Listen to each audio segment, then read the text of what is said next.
everyone, welcome to Bosco Campus Vision. I am Lakshmi V.S., Assistant Professor, Department of Commerce, Don Bosco College, Kottayam. This is the 26th lecture on the subject Strategic Cost and Management Accounting, and this lecture is based on process costing applications, which is the second module in the subject Strategic Cost and Management Accounting for semester 3 students of MCOM. നമ്മൾ main aspects of process costing പഠിച്ചപ്പോൾ we have mentioned about 4 aspects and they are process losses, inter process profits, work in progress and effective or equivalent production and then joint and by products. ഇതിൽ process losses നമ്മൾ detailed ആയിട്ട് discuss ചെയ്തു. And in this lecture we are going to discuss about inter process profits. Inter process profits, sometimes there will be transfer of output of one process to a subsequent process, not at cost but at a price, showing a profit to the transferor process. It means that sometimes ഒരു പ്രോസസ്സിലെ output it will be transferred to the subsequent process. അതായത് next പ്രോസസ്സിലേക്ക് transfer ചെയ്യുന്നത് cost പ്രൈസിനായിരിക്കില്ല. Sometimes it may be transferred at a price showing a profit to the transferor process. ഏത് പ്രോസസ്സാണോ transfer ചെയ്യുന്നത്, ഏത് പ്രോസസ്സിൽ നിന്നാണോ ട്രാൻസ്ഫർ ചെയ്യുന്നത്, ആ ട്രാൻസ്ഫർ പ്രോസസ്സിന് പ്രോഫിറ്റ് കിട്ടത്തക്ക രീതിയിലുള്ള ഒരു പ്രൈസിലായിരിക്കും ആ പ്രോസസ്സിൽ നിന്നും അടുത്ത പ്രോസസ്സിലേക്ക് ഈ ഔട്ട്പുട്ട് ട്രാൻസ്ഫർ ചെയ്യുന്നത്. ഓക്കെ, ഫോർ എക്സാമ്പിൾ ഇപ്പോൾ എയുടെ സബ്സീക്വൻറ്റ് പ്രോസസ്സ് എന്ന് പറയുന്നത് ബി ആണ്. സോ എയിൽ നിന്നും ബിയിലേക്ക് ഔട്ട്പുട്ട് ട്രാൻസ്ഫർ ചെയ്യുന്നത് കോസ്റ്റ് പ്രൈസിനല്ല, പകരം എക്ക് പ്രോഫിറ്റ് കിട്ടത്തക്ക രീതിയിലുള്ള ഒരു പ്രൈസിനായിരിക്കും എയുടെ ഔട്ട്പുട്ട് ബിയിലേക്ക് ട്രാൻസ്ഫർ ചെയ്യുന്നത്. Clear? And this transfer price may be made at a price corresponding to current wholesale market price or at cost plus an agreed percentage. അപ്പോൾ ഒരു പ്രോസസ്സിൽ നിന്നും സബ്സീക്വൻറ്റ് പ്രോസസ്സിലേക്ക് ഔട്ട്പുട്ട് ട്രാൻസ്ഫർ ചെയ്യുന്ന ഈ transfer price it may be made at a price corresponding to current wholesale market price. ഒന്നുകിൽ ഇപ്പോൾ exist ചെയ്യുന്ന wholesale market price എത്രയാണ് ഈ ഔട്ട്പുട്ടിന്, ഒന്നുകിൽ അതിന് കറസ്പോണ്ടിങ് ആയിട്ടായിരിക്കും ട്രാൻസ്ഫർ പ്രൈസ്, അല്ലെങ്കിൽ ട്രാൻസ്ഫർ പ്രൈസ് എന്ന് പറയുന്നത് കോസ്റ്റിനോടൊപ്പം ഒരു എഗ്രീഡ് പെർസെൻറ്റേജ് കൂടി കോസ്റ്റിനോടൊപ്പം ആഡ് ചെയ്ത പ്രൈസിന് കറസ്പോണ്ടിങ്ങും ആയിരിക്കാം. ഓക്കെ, ഒന്നുകിൽ transfer price it may be made at a price corresponding to current wholesale market price or at cost plus an agreed percentage. Okay, the difference between cost and the transfer price is known as inter-process profits. So, ഒരു output അത് produce ചെയ്യുമ്പോൾ നമുക്കുണ്ടാകുന്ന cost, okay, ആ cost പ്രൈസും ഒരു പ്രോസസ്സിൽ നിന്നും ഔട്ട്പുട്ടിനെ സബ്സിക്വൻറ്റ് പ്രോസസ്സിലേക്ക് ട്രാൻസ്ഫർ ചെയ്യുമ്പോൾ ഉള്ള price, that is transfer price. Okay, the difference between these two prices is termed as inter-process profits. Okay, ഈ കോസ്റ്റ് പ്രൈസും ഈ ട്രാൻസ്ഫർ പ്രൈസും തമ്മിലുള്ള ഡിഫറൻസിനെയാണ് inter-process profits എന്ന് പറയുന്നത്. Clear? And the objects of this inter-process profits are to show whether the cost of production competes with the market price.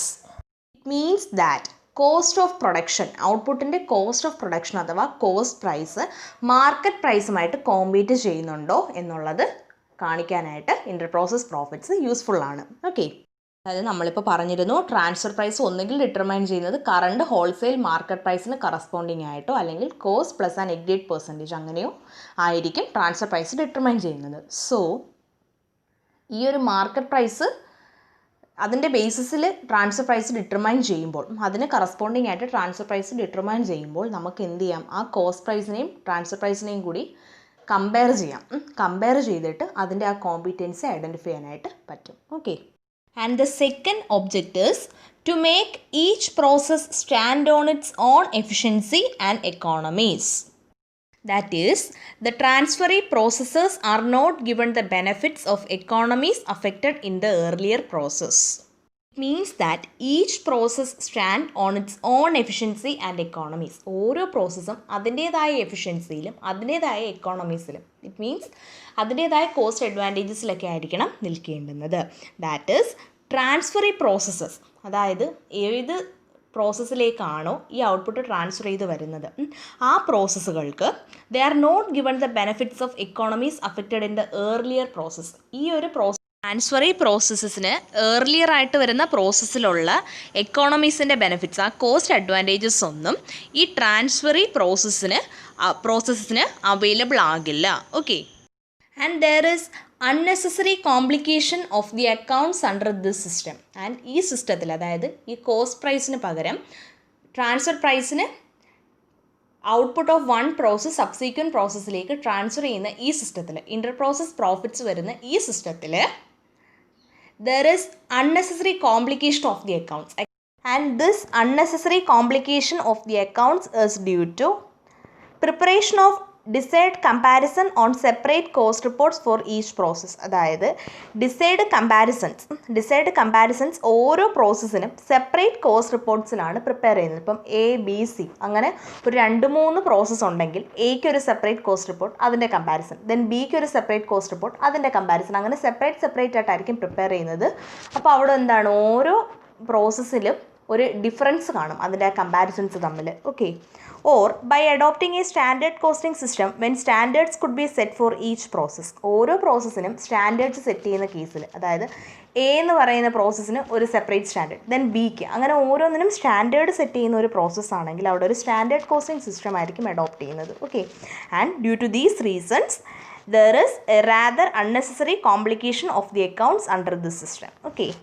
The complexity brought into the accounts arises from the fact that the interprocess profits introduced remain included in the prices of process stocks, finished stocks and work in progress.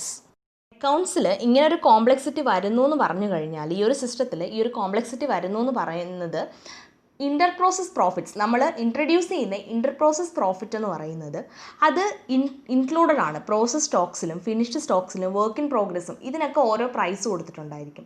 ആ പ്രൈസിൽ cost പ്രൈസിനോടൊപ്പം ഈ profit element ഉണ്ടായിരിക്കും. For example, ഇപ്പോൾ നമ്മളുടെ finished സ്റ്റോക്കിൻ്റെ value ഒരു 50,000 ആണെന്ന് വെക്കുക.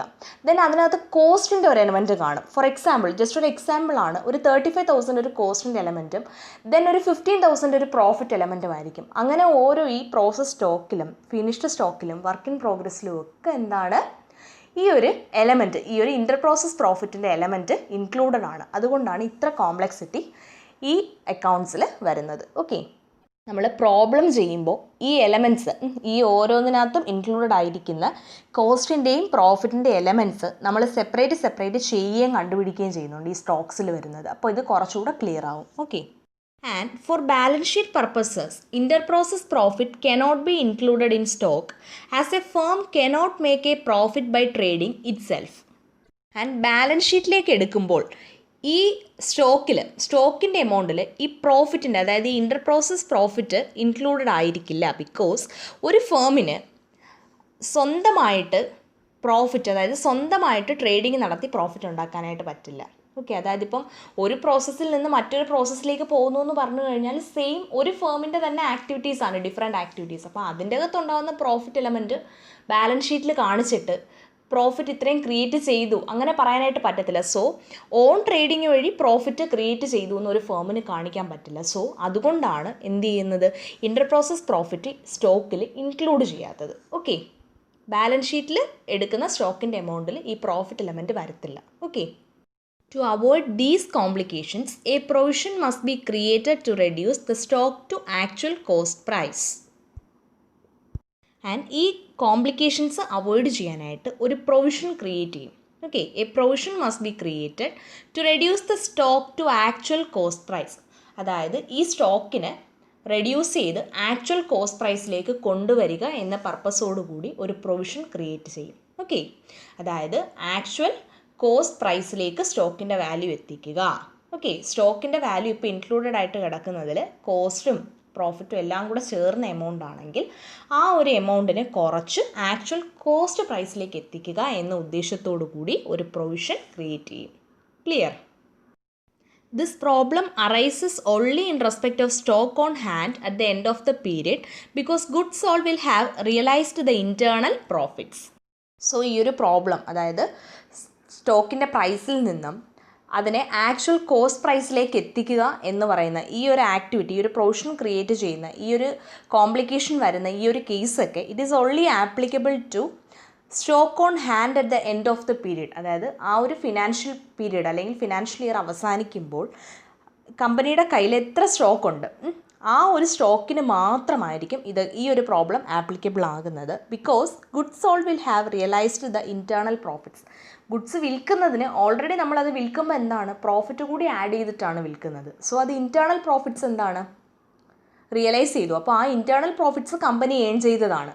ഓക്കെ, സ്വന്തം ട്രേഡിങ് വഴിയൊന്നുമല്ല, പുറത്ത് കൊടുത്ത് തന്നെ അത് വിറ്റ് അങ്ങനെ ഏൺ ചെയ്യുന്നതാണ്. ഓക്കെ, പുറത്ത് സെയിൽ നടത്തി ഏൺ ചെയ്യുന്നതാണ്. സോ അതൊരു ഇൻറ്റേർണൽ പ്രോഫിറ്റ്സ് റിയലൈസ് ചെയ്യുന്നതാണ്. സോ അതിൻ്റെ കേസിൽ ഇങ്ങനെ ആക്ച്വൽ കോസ്റ്റ് പ്രൈസിലേക്ക് കൊണ്ടുവരേണ്ടുന്ന ആവശ്യമൊന്നും ഇല്ല.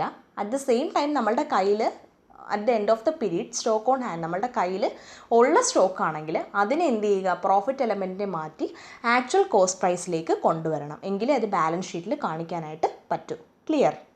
The balance of this topic will continue in the next lecture. Thank you.